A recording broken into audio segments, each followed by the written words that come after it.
We can read them together. Is there any questions on them? There's your omissions. Seeing none, we need a motion to pass the minutes. Mike, seconded by John, all in favor? Here, please. All right, action items, and it's the first one is presentation bill, service innovation. Yeah, I just wanted to, I've been using this term a lot about the innovation agenda, just. It's become a term of its own, I think, at MLPS now, like, let's add that to our innovation agenda schedule. And really what it's become is it's got a mind of its own a little bit now, in that we're trying to space things out over the next 18 months to 2 years. To try and figure out how our resources match up with all of the things that we want to accomplish. So today I thought I'd just give you a quick overview of why we're innovating as hard as we are and what the plan is for the next 18 months. And then over the course of today, we're going to talk about, you'll remember last time we talked about mobile logistics. This time we're going to talk about 2 more things that are part of the innovation agenda. And the goal is that we're going to almost be able to predict when these are coming up on the agenda, because we're going to start scheduling them out. There's going to be a time period where you're going to see a report, another time period where you're going to see implementation, and then a follow-up on whether it's working. And then that leads into our budget conversation, all our service, what our metrics are for measuring all of this. So each report that comes to you for the innovation agenda is going to try to follow a similar format and have a similar cycle, but we just can't do it all at once.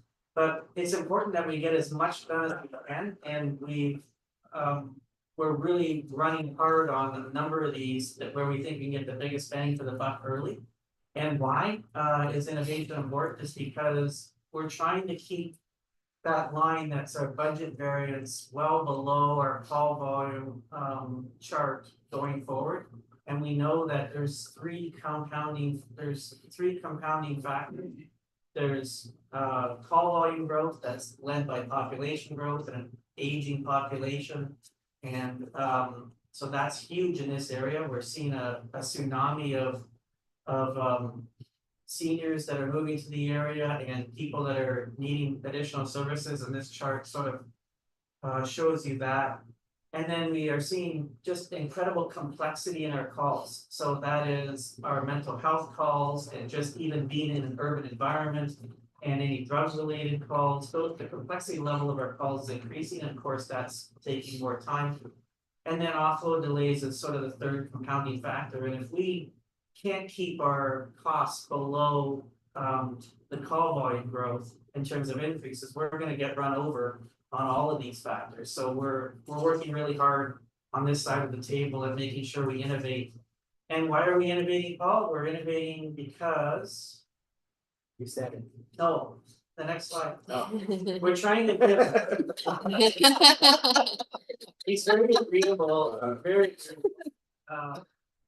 it's all about this, and Mike and I had a conversation at lunch one day about this circle of employees in the middle and providing employee opportunities, and then us working around all of that. But for the innovation agenda, it's about making sure we give employee opportunities.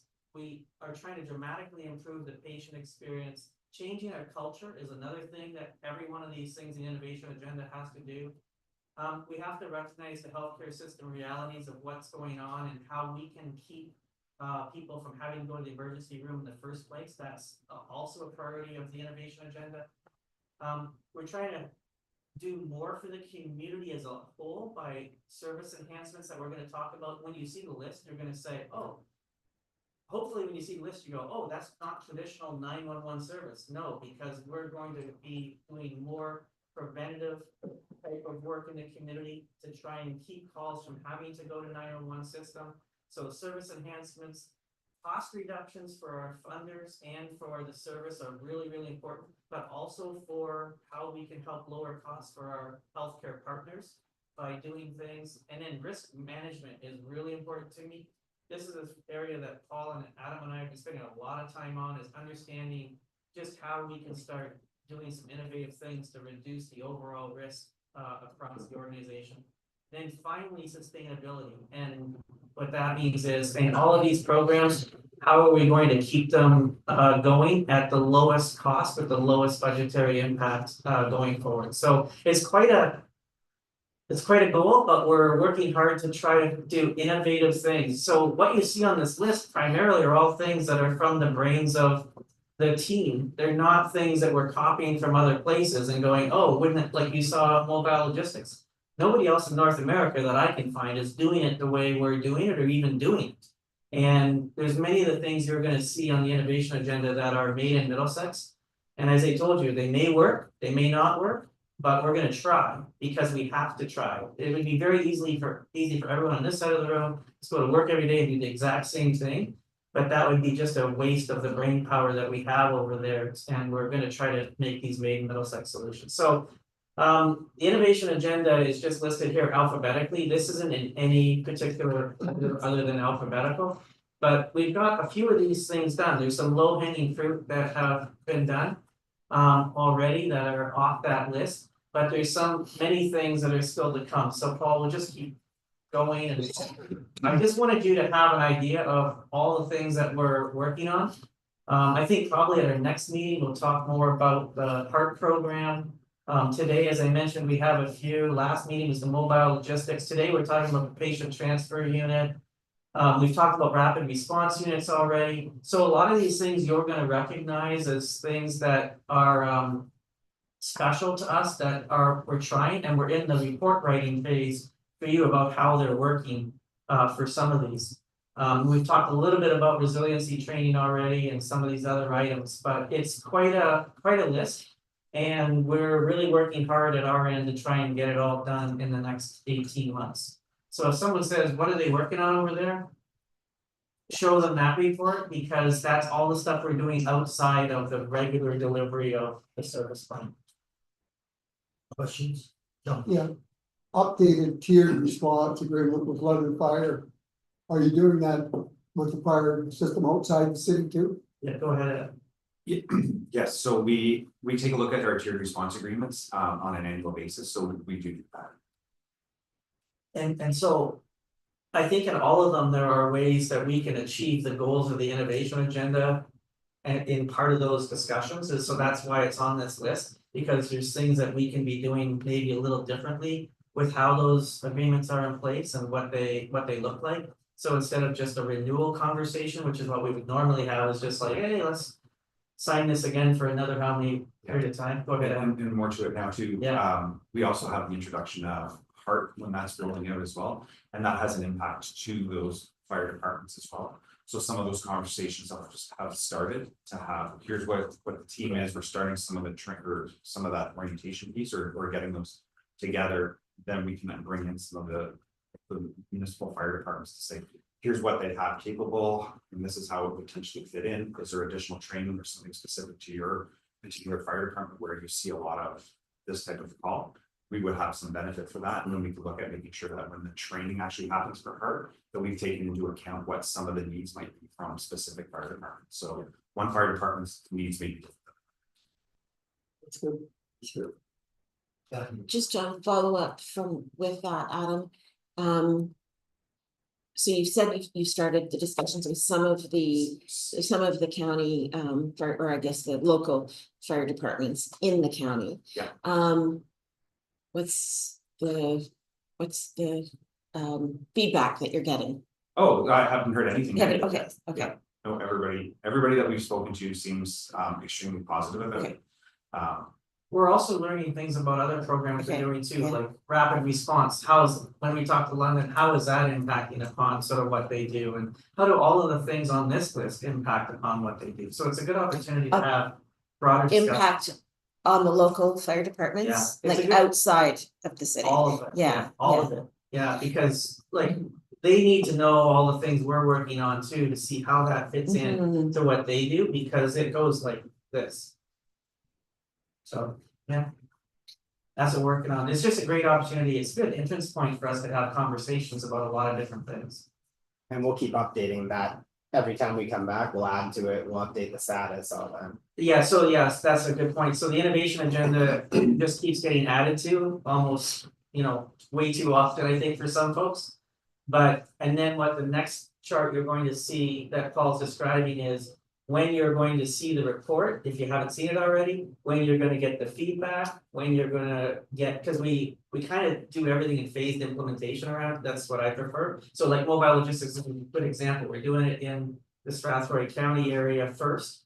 But what we're seeing so far is how fast can we get that throughout the whole area, but I'm trying to stay calm because the results are so good in the early days, but it's a small sample size, so practice somewhere where it makes sense with all of these things and then expand. That's what our goal is, so you'll get reports on all of that as we go through. I was just gonna say, Bill, and through you, Chair, that, I see the, recruitment and retention, and like I could ask questions on every one of these Yeah, sure. items, but I'm not gonna do that, but, I see that a lot of these other, line items are going to feed into that recruitment and retention. Do you see that as being the metrics of how well we're doing? So if we're able to recruit and retain people, and so our loss of people goes down, our WSIB goes down, people are happier at work. We do go to market for new paramedics and, you know, instead of having 5 applicants, we have 55 applicants. You see that as a metrics of showing that all of the other programs are successful. It's one of them, I mean, and then it's up to us to communicate, like this is part of why it's here. We're communicating to the world that we want to be the leader in this field in Ontario, Canada, and North America. That's our goal.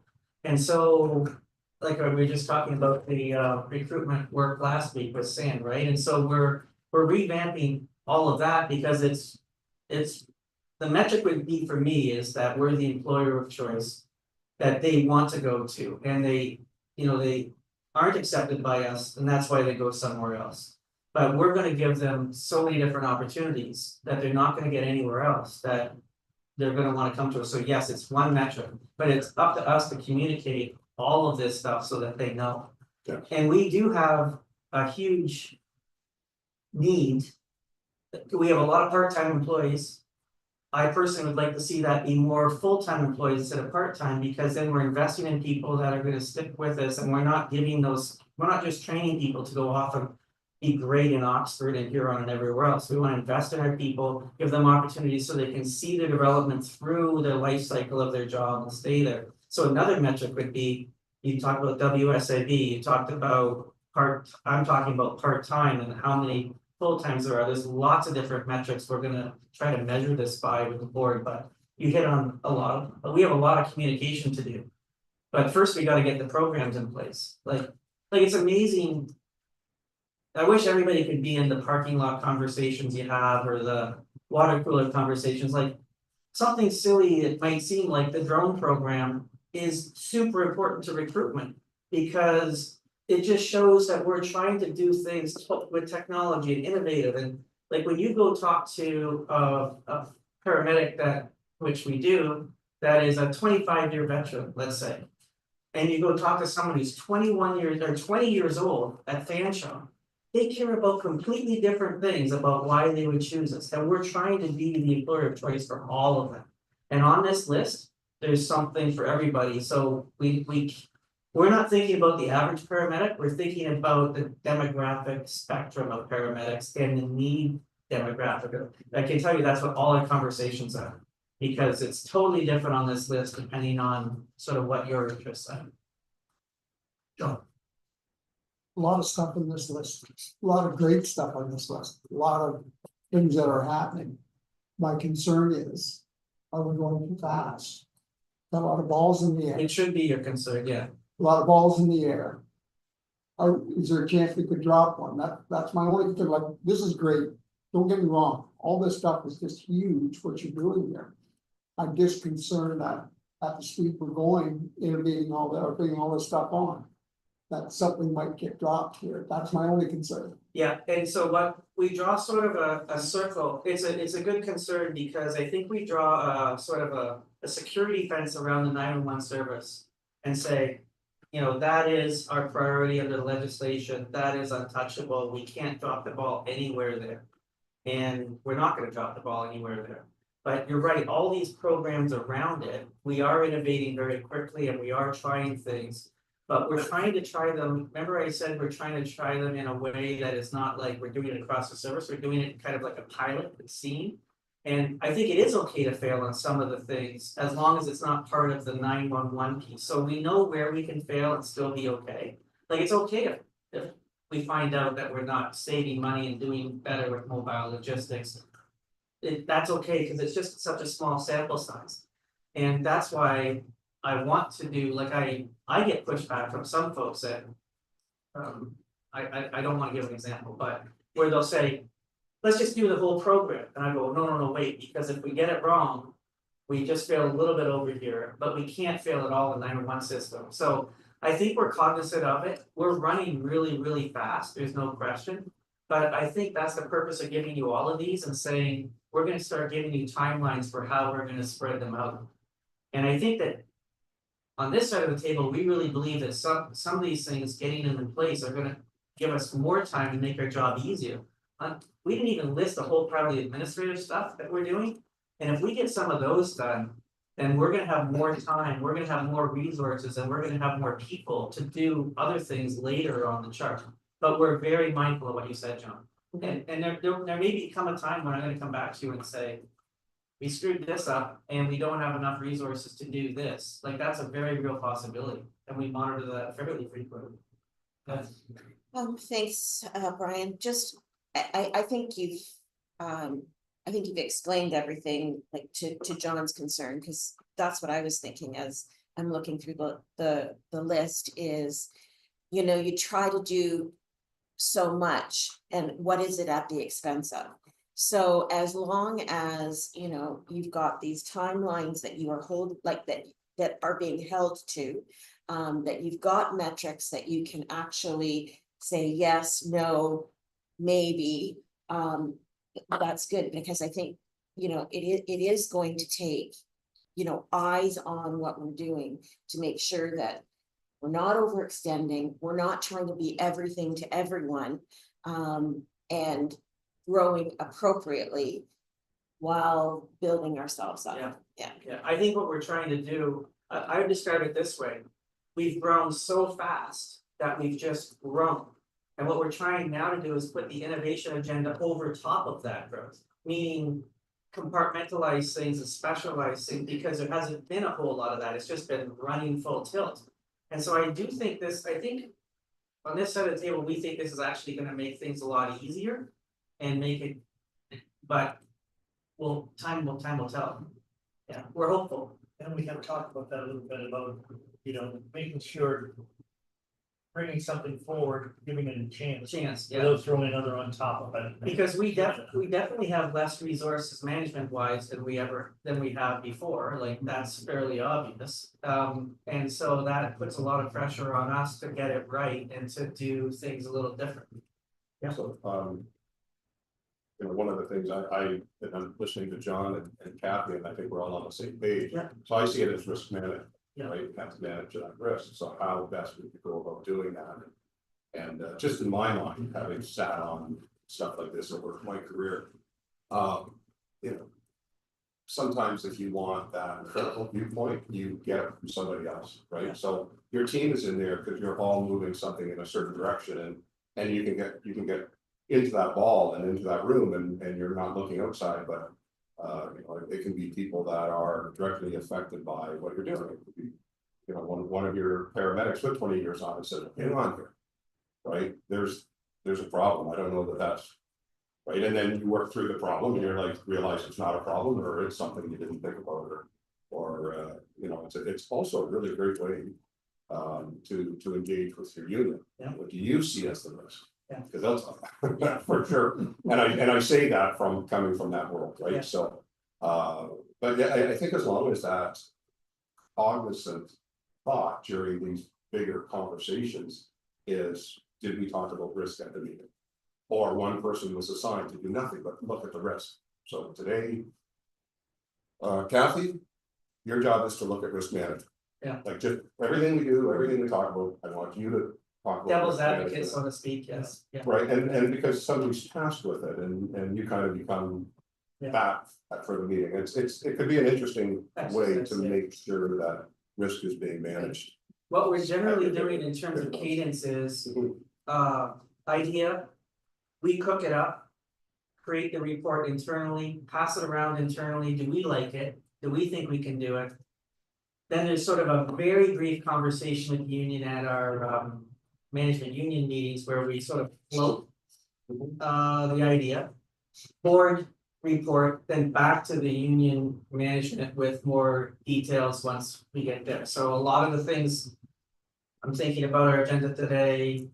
Yeah, these two items haven't been back, to the table with the management union thing, but that's.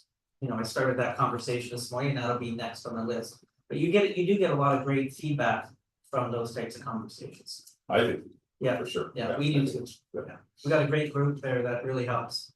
Any other questions? Bill, I don't see Waterloo Station anywhere in the agenda. Can you do just a brief update, what's going on with Waterloo? Yeah, so we're phase one is all approved and ready to go. And so in terms of what it actually looks like, we've got various dates of whenever phase one will be actually complete. What's the latest date we got? June? End of April? Okay, so that's sort of our soft date of when we might be able to start moving things in there. And then we're in the process now of finalizing the renovation plan for phase two, which is more the crew area. So speaking of union communication, so that's all the first floor and not much of the basement, but more structural and outside. That's all phase two, not the second floor. And so all of that work and what it looks like has gone through a process where every member's had a chance to comment on design and different elements of that. And we're just finalizing those costs. Do we have everyone now? I guess the windows are the last one, right? The last piece. And then we got the roof stuff. So I think we have everything now in terms of costing for the second phase. So now we'll be able to go. There's probably an element of what we have to explain to county council. Chris will have to do that probably next. And then, but we're at the stage where we know what it's gonna cost. We know we have the money to do it. And so getting that going and getting a completion date before pricing changes again on us. Do we know exactly? Or is it ongoing, what community paramedicine is gonna look like at that station? No, we definitely know what that's gonna look like. Do you wanna walk through that one? I would like to hear, I don't think it's ever really been talked about, I mean, we're talking about community paramedicine, but. You mean what the whole? Yeah, like, what's, Well, we what should, is it actually going to? we should, well, first of all, we'll send you the drawings of what it actually looks like if you haven't seen that video. Yeah, okay, maybe No, we'll we just haven't step there. Yeah. Okay, so we'll send you the drawings of what it's actually gonna look like, but just in general, Adam, why don't you just talk about who's gonna be there for community paramedicine? Yeah, so on the main floor, that section that was over on that far east side where it was the old training or was the training spaces, those training rooms. So that space has all been redone to be the community paramedicine offices. So there was in that larger space, it was kind of blocked out by a couple of other sub rooms. So that's all been opened up. So there's a couple of offices along the backside, and then that open space is wide open for cubicle work. So or cubicle, hoteling type workspaces. So the community paramedics have one central space to work in and out of. So it's right in the middle of the city or in that space. So they can get to London and out to Middlesex County easier for their appointments, and they have one central place. So we're not really anticipating that our community paramedicine people will be anywhere but there. Correct. So right now, you'll see them spread out. And they're gonna be primarily housed there. There may be one or two exceptions whenever we figure out the logistics of all this, but primarily our goal is everybody's there. New washrooms. Yeah, so just once we moved past that, there was the old change facilities, because originally it was, when it was built as a fire hall, that was the sleeping quarters, the tower and that. So that's all been redone along with those locker spaces, so there's actually, it's a more open and usable space for the paramedics that are there, but as well as the community paramedicine side of them. The kitchen up on that back side as well. So there's enough space for that to become CP headquarters, so that they actually have one central spot to work out. For all of the work in and out of it. We'll send you the layout and the selected color scheme and everything, but it's gonna be spectacular and they deserve it. I mean, what we're dealing with in many locations, as we know, Brian, is challenges, significant challenges, and so that's why Trossachs is on our list, that's why. Waterloo's on our list, and what am I missing?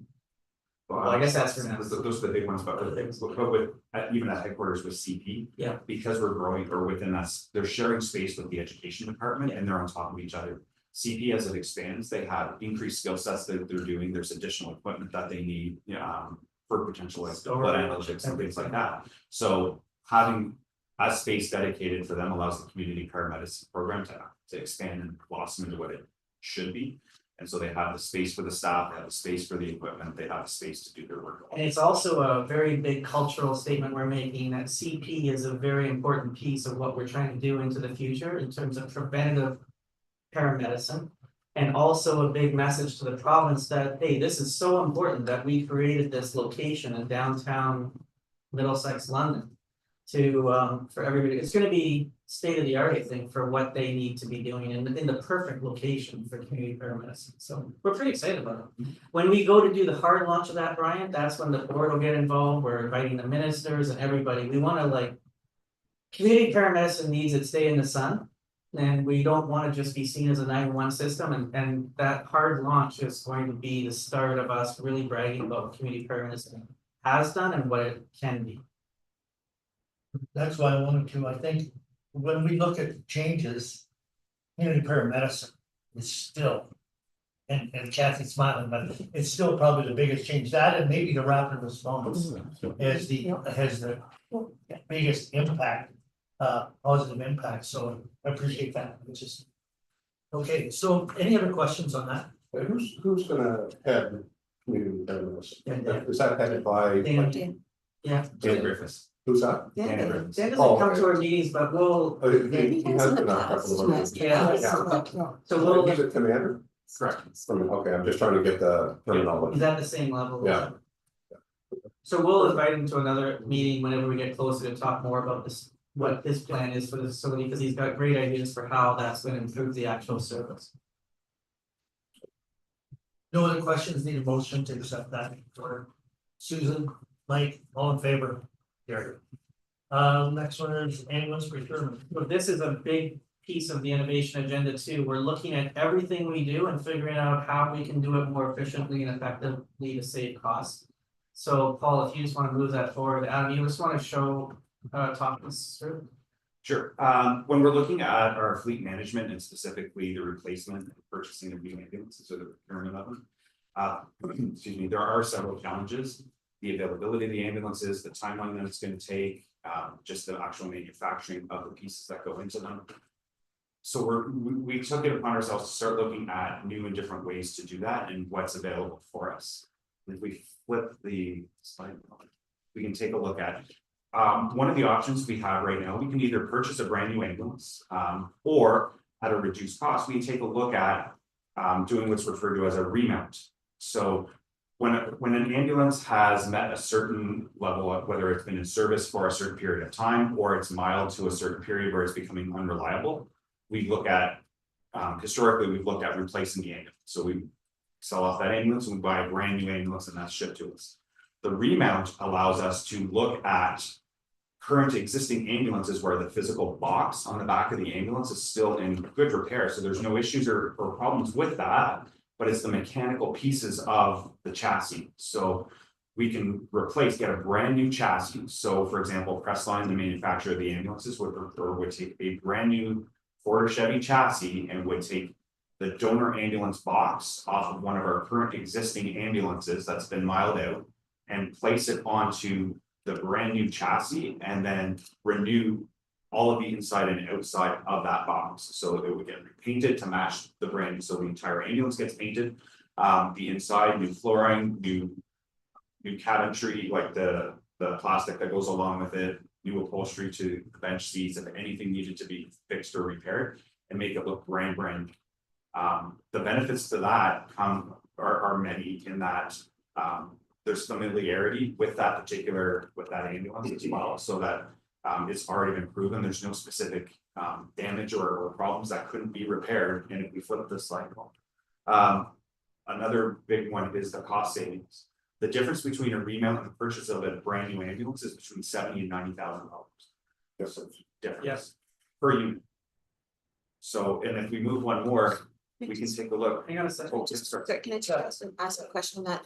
And obviously, this falls within the specs that you're able to do that with what the province allows for what an ambulance to look like. Absolutely, 100%. And the best, and the part of that is, this is one of the approved manufacturers from the province of Ontario that's doing this. So we're not sending it off to a third party to do that, so we would be using Crestline that would do the remount. Crestline builds the ambulances in the first place. They would take the box off of one of their old ambulances and put it back on one of their brand new chassis. So that we can make sure we meet all the specs, which is a really good question, because there have been instances where somebody would potentially use another one. And then it would end up with something that doesn't meet the issues. So this would all meet that. Again, limited competition. For now, yes. Any idea the timeframe that it would take them if you take? How much faster the Torino? Yeah, So right now, currently the average delivery time for the ordering of a new ambulance is anywhere between 14 and 16 months. To do the remount, we're looking between 8 and 10 months. okay, So we do have, so there is, so that's one of the other pluses. The cost savings alone is also a plus. When we're looking at purchasing multiple ambulances over the course of the year, by the time we remount 3.6 of our fleet, we've in essence paid for a brand new ambulance there as a whole. And a service our size, when we have such a large fleet, if we're looking to stay on top and making sure that we have active ambulances being able to roll, if we're looking to replace anywhere between 8 and 10 ambulances on average per year, that's a significant difference that we would potentially be making. And then if we move on, the other piece that we can take into context here too is the sustainability piece that goes with it. Just the actual manufacturing of that brand new box. To have to actually take it and discount or discard the physical ambulance itself, and then all of the processes to actually build out that box itself.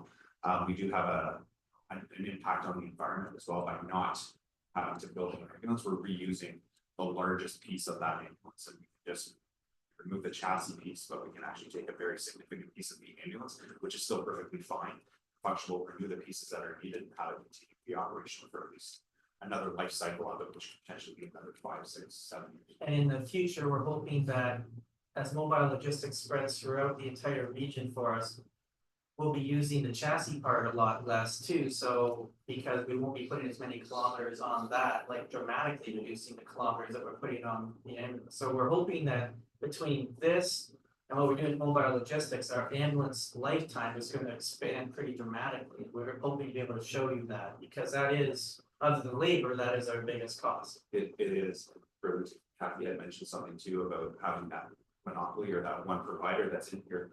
That's also one of the challenges that we have, is having only one provider, that being Crestline, right now that's approved in Ontario.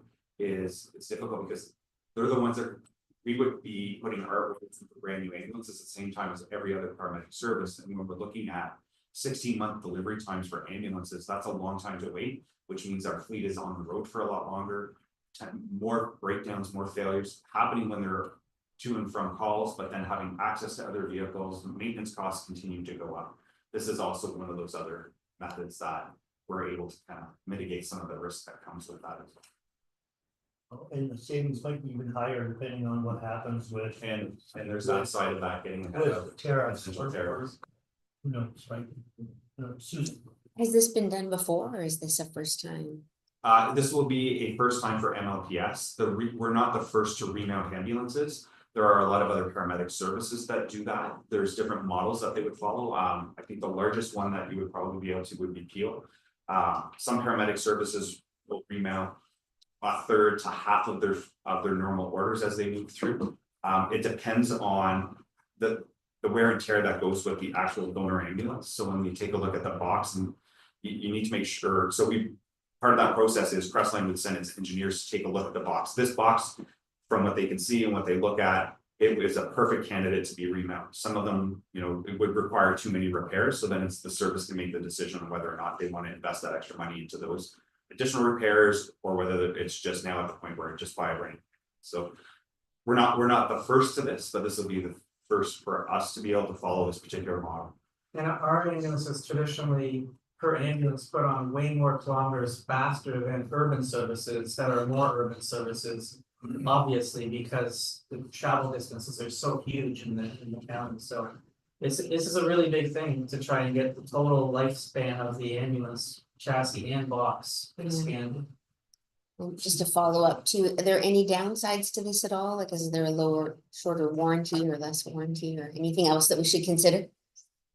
No, because we'd be using Crestline to do the remount, the warranty is also provided through Crestline, so we're getting the brand new manufacturer's warranty through the chassis. And Crestline is also providing warranty over all the retrofit of the box. The only downside could be if the style changed at some point in time, like there's stylistic things, because it's like.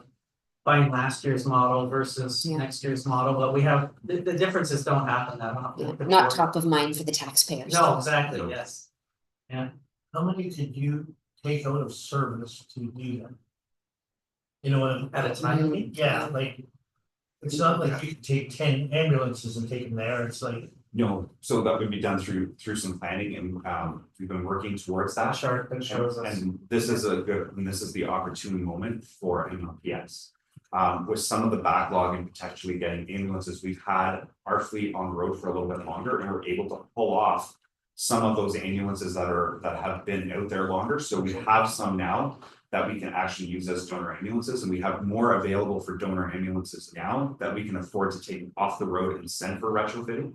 Or than we could in those years going forward. So then that would be part of the plan for, every new purchase we've sent 4 or 5 for remount. And we'll talk about it a little bit more when we talk about the business unit idea too, about ambulances and sort of what they're how to get longevity out of them. yeah, Just a comment, it's not what you're, there's just the blue lights on the ambulance, they really stand out. Like if you're going down the road and you've got one coming 5 kilometers behind you, you can see it coming. It's amazing, even in like this winter conditions where you get that haze in the morning and the foggy conditions you get, it cuts right through it for some Yeah, reason. it's huge, they really stand out. Yeah. That's nothing to do with this, but I just wanted to mention that. any other questions? I was just gonna move it. Motion to approve the report, Susan, John, all in favor? Next is patient transfer. This is something that we're pretty excited about bringing forward to you, and this is a big swing. I would say, Paul, don't you think this is a big swing? I'm excited. Yeah, everybody in the Senate table is really excited about bringing this forward for a lot of different reasons. And remember I showed you that chart about culture and about the impact on employee opportunities and all of those things? I feel like this one covers all the things we're trying to do with the innovation agenda, but it is a big swing to John's caution for us, and that's why it's here, is because we want to talk about what it could mean. And it's a proactive initiative that we're trying to put in place to really be innovative and be ready for the next couple of quarters. So let's go through sort of what some of the challenges are, Adam, with the current system. So what this gets born from having, so when we're talking about risk, there's several risks or certain things that are happening when we're looking at the 911 system, as Bill had already mentioned. That's the walled garden for MLPS is the 911. We want to make sure we don't do things that impact it, but we have external pressures that keep coming in that do impact it. That being dispatch, we don't have control over CAC, we don't have control over who's making the 911 calls, but in these instances, we also don't have control over hospital systems when they're booking transfers as well. When we're looking at specifically patient transfers or interfacility transports, we have 2 different priorities. So we have priority 1, which is a non-scheduled transfer. So somebody has gone and had an X-ray and then they're ready to go back to their sending facility, or somebody from a nursing home was taken for treatment at the hospital and now they're ready to come home. That's the lowest priority, and that's the number 1. Then we have a scheduled transport, so the person is due to go for their dialysis treatment. Somebody's picking them at the nursing, or they're taking them from this hospital to the dialysis unit. That's a priority 2, because what they would want to do within the system is make sure they get to as close to their treatment time as possible. Then when we start looking at priority 3 and 4, that's where we're looking at mostly in the 911 calls, and that's typically what we report to the board. We typically you don't hear too much about the 1s and 2s. But with a priority 3, we end up with a blending between the 2s and 3s. A 3 is an emergent call, but it's not necessarily life threatening. A priority 2 or a transport or a transfer between one facility to another, if that patient is waiting for a definitive treatment such as dialysis, while their appointment might be at a certain time, the sending facility may not be able to wait any longer because they're waiting to do something else. If that person was getting prepped for surgery or there was something else going on, they might need them to get there. And if something, or if they're not able to get there in that time, the patient's acuity moves from a 2 to a 3. Once that moves into a 3, that call into the 911 system triggers the same as if somebody had picked up and called 911 for a priority 3, and it's going to get a paramedic response right away. With the transfers for the 1s and 2s, we can control those through what we have within the deployment plans of, if we have X number of ambulances available in the system, we'll service the codes 1s for the priority 1s and 2s. But we don't have the power to control when they're being put into the system as to how they would go out. Further to that, if we do have those ambulances in the system, if a priority 1 or a priority 2 were to be serviced, and we do have them, the units that are going are the units from the 911 system. So if, for example, if we use 4 counties to Strathroy Hospital, which we do see a lot of, that would be Glencoe picking up that patient, driving them to Strathroy, and then Strathroy ambulance is going to take them back when they're done. And those are ambulances that are coming out of the 911 system. At the moment that they're doing that, and a priority 3 or 4 call were to come in, that unit is no longer in place because it's doing this particular call and it's been assigned to this much lower acuity call. We can go ahead to the slide. Oh, yes, sorry. So I'm a little bit confused, Adam, just because the first bullet on that first slide, hospitals and healthcare facilities contract private service providers. Yes. So why are we providing that service? Oh, great question, sorry. So currently, 4 counties and LHSC both have private providers. So being Voyago, for example, or one of those, they can use, or they do use contracts with those specific facility or those transport units to move the patient from A to B. They're based on their schedules. So under the Ambulance Act, all of these calls will come to the land ambulance service responsible for that region. Us. So that's us. Those are our calls to do no matter what. If the individual facility chooses to do and contract out to a private service to get faster service, they can do so at their own expense. Right. But then they're also waiting on that private service's timelines. When that private service's timelines don't meet their expectations, they move the call into the 911 system. So for example, 4 counties wants to book a transfer from 4 counties to Strathroy for a CT scan, and Voyago can't come until the day after tomorrow. They're going to put it into the system as a priority 3 call for MLCS. So now all of a sudden Glencoe is getting pulled out on an emergency call to move the patient from A to B, and Strathroy is moving them back. That's where we lose control. That's not the only scenario that's So I would, potentially negative. There's also funding cuts at hospitals. so You can talk about that at some point. Yeah, I can talk about that right now. So LHSC, we haven't received anything like anything official, but I would be conscious, or I would be surprised if they renew their contract with Voyago, considering the pressures that they potentially have. Well, we'll say it a different way. We'll be surprised if the cost cutting that's happening at hospitals across Ontario don't impact upon this type of service, especially since it's not necessarily, as Adam already pointed out, their legislative responsibility is ours. And so that's a potential risk to the system, not only into the 911 system being used for something it really shouldn't be used for. You know, it technically should be, but shouldn't be, and then impacted upon how we deliver the service everywhere else, but also because of that financial pressure. So this report is about getting out in front of both of those types of things and being ready for those types of scenarios, right? Exactly. Does that make sense? Okay. If we look historically, we are seeing, so further to that point, we are seeing those calls go up. If, for example, the hospital, let's just say it was 4 counties or LHSC, it doesn't really matter, but which one was going to move a patient from space to space? They're on a floor and they're going from Victoria Hospital to University Hospital. They're in Strathroy and being decanted to 4 counties. and they were not using their private contract for that, the costs get deferred back down to the patient or their family. And if the patient or the family refuse or can't afford that, they move into the 911 system. And we're already seeing, so that's what we were saying, we're already seeing those increases over the past year in those transfers that are coming. And I would anticipate in this year that we see those numbers climb even more. So that's again, another impact into the 911 system. And we've looked at a couple of different ways that we potentially manage that. But to be able to give us or to take the control back into MLPS to manage those specific transfers, what we are looking to do is to create a specific unit that will only do those transfers. So by having the unit being assigned to do the priority 1 and priority 2 calls, it leaves the other 911 ambulances available for the 911 calls. The staffing of this particular transport unit, we have the ability to also now provide support to our front line. We have individuals that are out of the workplace, whether that be for specific injuries or WSIB that are currently out of the workplace, and we can afford them an opportunity to be reintegrated back into the workplace in a manner that meets their physical limitations. We have the ability to help return people to the workplace that would potentially otherwise not be into the workplace. We can introduce them in a way that will actually provide benefit not only for them, but will provide benefit for the service while also protecting the system.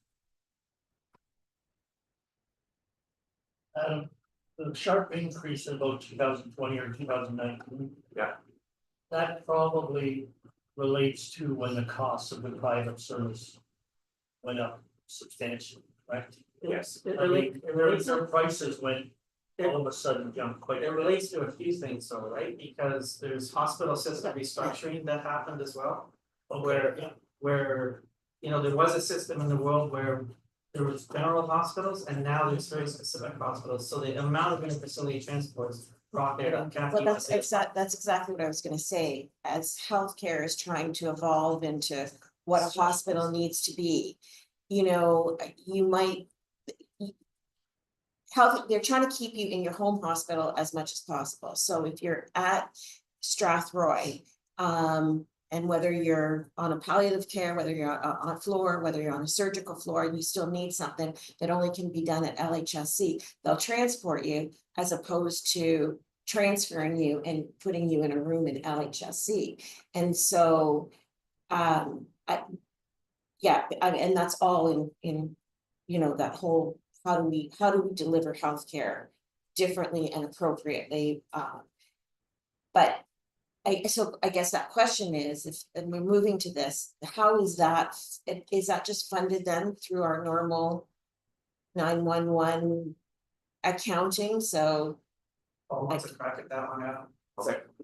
So I look at it even more simply than everything else, like there's all these benefits to the system, but being a Schedule 2 and WSIB employer, if we're gonna staff this, we're already paying for those employees. We're gonna try to give them a meaningful return to work and have them work anyway. no, I get it from the employee standpoint, but the delivering of the service, this is. Who's gonna pay for it? Who's gonna pay, how is that being paid for? We're already paying for them to be on they're on WSID, we're already paying for them to be there, and then we're backfilling them in the 911 system.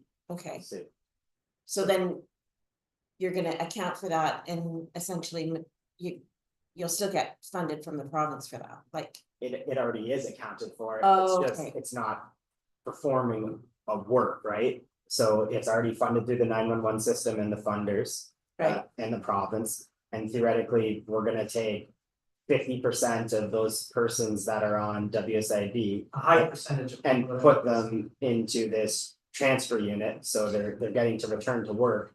And it's providing like call volume and all that other stuff, doesn't particularly 911, but it's like a net zero. Net zero. I guess, because then the other side of that is, if it is taking out who we as an employer are looking to do the job, let's look at the service, the patient transfer. In the end, that should be a hospital cost.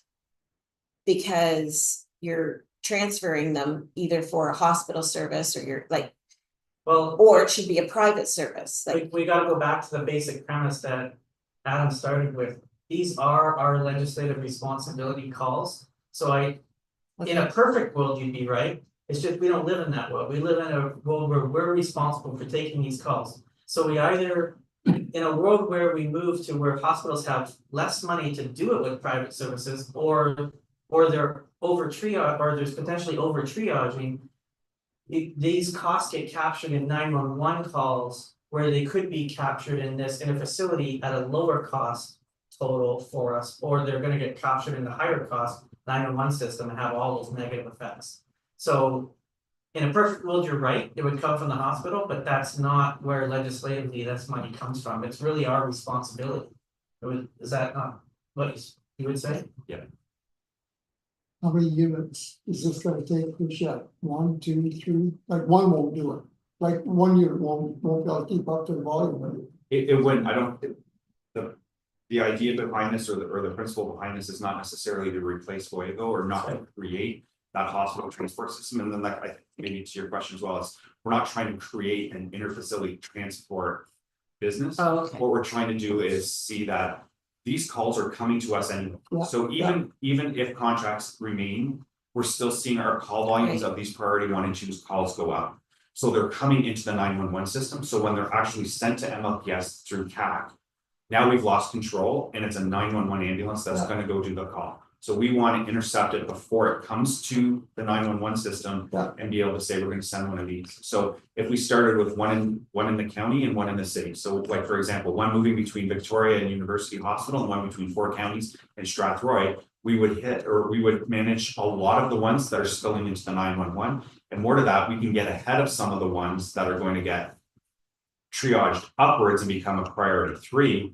And unfortunately, if we were having a really busy day with high offload delays and it comes in as a priority 3, we're stopping everything that we're doing to go and do that call anyways. And that's further, like, so we're into this quicksand. But it's more than just, on that point there about the quicksand, that is really hard on paramedics themselves, culturally.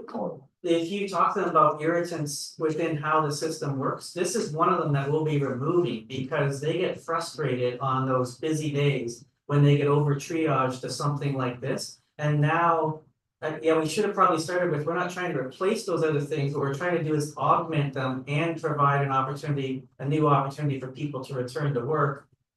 And to remove calls from 911 system that are gonna get sent there on really busy You're days. trying to stop the priority 1 and 2 going to a 3. Correct. Absolutely, if we do that alone, that'll That's be a big massive savings for us. Even doing a handful of those a day is a massive win for us. Oh, yeah, I can see that. That interrupts breaks, it messes with people being going home on time. Just even the spillover, like think of end of shift. We have an ambulance that's ready for the end of the shift, and even we can put a system in place, so that is by far that is one of the biggest needles that a paramedic has to deal with. They would give up their breaks to go home on time, culturally speaking. So we want to keep as many units in our system to do 911 calls as possible. So if we had an ambulance that was waiting to go home at the end of the shift, they're in their last hour, and the stat transfer comes in because there's nobody else to service it, then another ambulance in the 911 system, who may not necessarily be towards the end of their shift, is going to get assigned to that one. And then the next emerge call is going to go to the ambulance that was trying to come home. Whereas this other unit could have done that call that got prioritized as a 3 later on, or they could have sat and waited because they know that other unit is there for it. And this crew still gets to go home because that other protection unit was available. And the only other thing we haven't mentioned is by providing this additional service, for the hospitals, for anybody that, sorry, I better say it this way, for anybody that might be inclined to over triage, with this service there's less likelihood that over triaging will happen. And so that's good for them too, because they have another resource available to them to not have to over triage. And that will help the system immensely. So these are all the different things we think that where this helps. And this is probably just a very short list. Like I said, nothing in the innovation agenda hits all of the things, but this one's pretty close to hitting all the things that we're trying to accomplish. So we have some work to do, so go ahead and talk about that. So the next piece is taking a look. We've done a scan of the people that are potentially available that are outside of the system that we can look to reintegrate back into the work system. And we have enough to be able to do that. The ideal piece as well, because this is outside of, and John's question as well, how many would we have? If there was a time where we needed more, we can actually put more on, because again, it's a net zero. If there was a day or a time period where there were less, we could also put less on, because we're not creating this as a unit specifically with that it's not part of our mandated complement deployment on any given day. So we also want to work with the Ministry of Health about specific designation for this unit. So that will also help transition potentially more people back into the system. So if we have individuals or employees that they want to return to the workplace, but they can't. So if somebody was off with critical mental stress injuries where they can't return back into the workplace and be active with 911 calls, but they want to return, we have the opportunity for them to work with their case managers for here's a different gradual return to work. They can be in the environment, but they're not around the lights and sirens of the emergency calls. If we have people that have physical limitations from lifting injuries or a rotator cuff from whatever the case may be, they're not lifting in the same manner. So some of these units will potentially meet some of the restrictions that they have, and we can help regions go back in. We'd like to actually push it even further with the ministry. We can do that now, but we would like to push it a little bit further with the ministry to actually designate the unit as a specialty transport unit for So our respiratory. next steps in terms of implementation are, we have to get through these types of things, but we're through a lot of them. I think a lot of the conversations we have to have that are left are really Ministry of Health conversations. That's about the one I thought. That's really it, but as soon as possible is when we'd like to implement this. So what my suggestion would be is let us get through the conversations with the Ministry of Health about what this looks like. We'll come back to you about the conclusion of those conversations with an implementation sort of plan about what days we're gonna do this and what our workforce is gonna look like after and cost analysis at that time. But we could be doing that in 45 days, like, with any luck, we could be doing, because this is a really important one for us to get it. This is another huge benefit. You're taking those code 3 calls that would escalate the code 3 out of the system.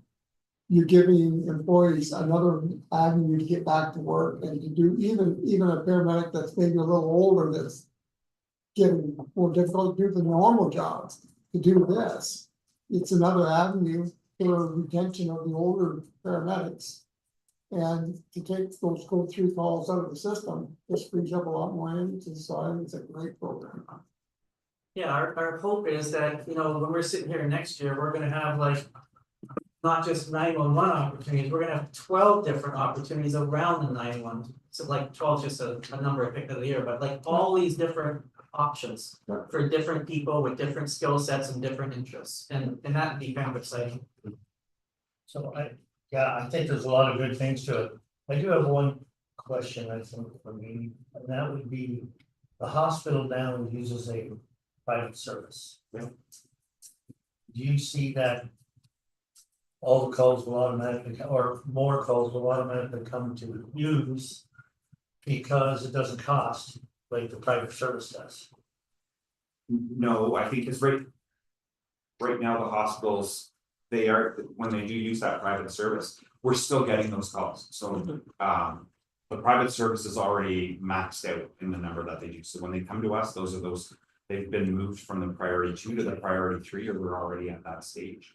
Some of the patients that they want to move don't necessarily require somebody of a higher level of care that can potentially see them, so that that private transport company may not even be qualified to move them from space to space.